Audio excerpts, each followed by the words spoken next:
যুক্তরাষ্ট্র ভারতের মিত্র, তবে বাংলাদেশের ভূ রাজনৈতিক অবস্থান অত্যন্ত গুরুত্বপূর্ণ। সেক্ষেত্রে ভারতকে চাপে রাখতে বাংলাদেশকে কিছুটা সমর্থন দিতে পারে যুক্তরাষ্ট্র। তবে যুক্তরাষ্ট্র সাধারণত দক্ষিণ এশিয়ায় ভারতের ভূমিকাকে সমর্থন করে। তারা চাইবে বাংলাদেশ ও ভারত নিজেদের মধ্যে বিষয়টি মীমাংসা করুক।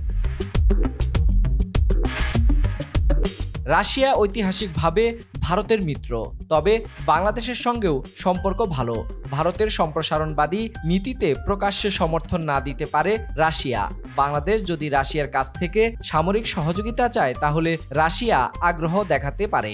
বাংলাদেশের সার্বভৌমত্ব হুমকির মুখে পড়লে মুসলিম বিশ্ব নিন্দা জানাবে। সৌদি আরব, তুরস্ক, ইরান ভারতের বিরুদ্ধে কূটনৈতিক অবস্থান নিতে পারে। ওআইসি ভারতের মুসলিম বিরোধী নীতি ও সম্প্রসারণবাদী মনোভাবের বিরুদ্ধে কঠোর বিবৃতি দিতে পারে। তবে সৌদি আরব ও সংযুক্ত আরব আমিরাত ভারতের সঙ্গে অর্থনৈতিকভাবে জড়িত, ফলে তারা সরাসরি ভারতের বিরুদ্ধে কঠোর অবস্থান নাও নিতে পারে।